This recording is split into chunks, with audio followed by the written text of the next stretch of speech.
Hi, this is Johnny. And this is Rob. And this is The Rob and Johnny Show.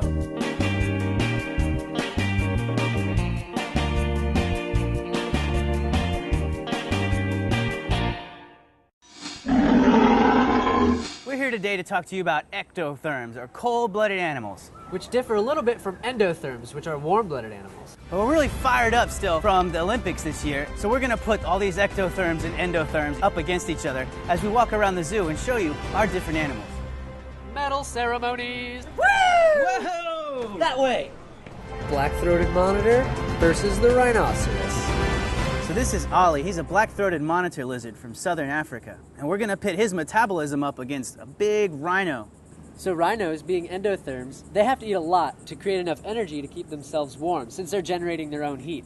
Ollie here can go a long time without eating a meal because he doesn't need to generate his own heat. He simply goes in the sun, as compared to the rhinos who need to run around, or a goat, who need to run around and create all that energy, all that heat from that energy that they consume in their diets. Otter versus river turtles. Johnny, this otter be good. So Rob and I are over here in front of the North American river otter exhibit. In here we have Ozzy and Saba, who are two of our endotherms here at the zoo. They are warm-blooded, and they have a very thick coat to keep all that heat in that they generate. They have 156,000 hairs in a square inch, so that's pretty dense. Not quite as dense as this, but it's pretty dense. These guys, they also swim really quick. As you can see them behind us, they're really agile in the water. They can swim about 13 miles an hour. That's pretty fast, but you know what's cooler than swimming fast? And don't tell Michael Phelps I said this. I won't tell him, but what? Skydiving. Turtles can skydive.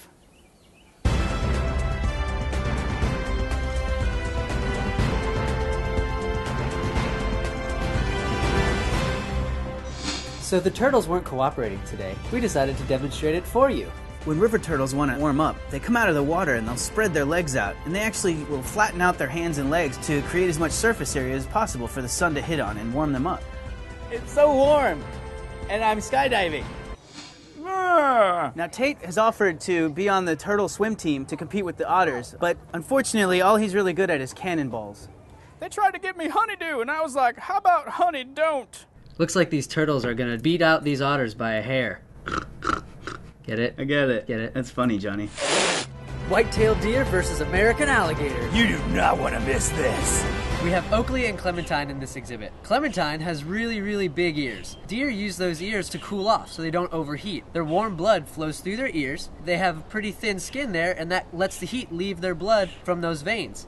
Now, crocodiles and alligators and other ectotherms, being cold-blooded, have to find other ways to cool off. We're here with Scoot and Spike, two of our juvenile American alligators. These guys, being ectotherms, have developed a really cool way to cool off and warm up. The scoots along the back right here, they'll put those scoots in the sun or in the shade, and blood flows through those scoots and warms their entire body or cools their entire body, depending on what they need to do. If they need to move into the shade to cool down, they'll move on over there and open their mouth, let the heat out their mouth, and their blood will get cooled along their back. Up next, birds versus a talla butterfly. We're here in the aviary, where a lot of people think it's so cool to be a warm-blooded bird flying around with your wings. You want to know what's cooler than being a warm-blooded animal flying around? Tell him, Johnny. Being a cold-blooded animal flying around eating Gatorade and coon tea. Whoa, whoa, whoa. Gatorade? Yeah, and coon tea. This is a plant that the Atala butterfly survives on. They lay their eggs on it, they eat it. It's a very important plant for this species. As this plant is declining, so is the Atala butterfly. So we like to keep our coonties and Atalas very abundant. Look at him flutter around. Wow, it looks like the cold bloods really blew away the warm bloods, huh, Johnny? They sure did, Rob. Ectotherms take the gold. Endotherms finish strong with a silver.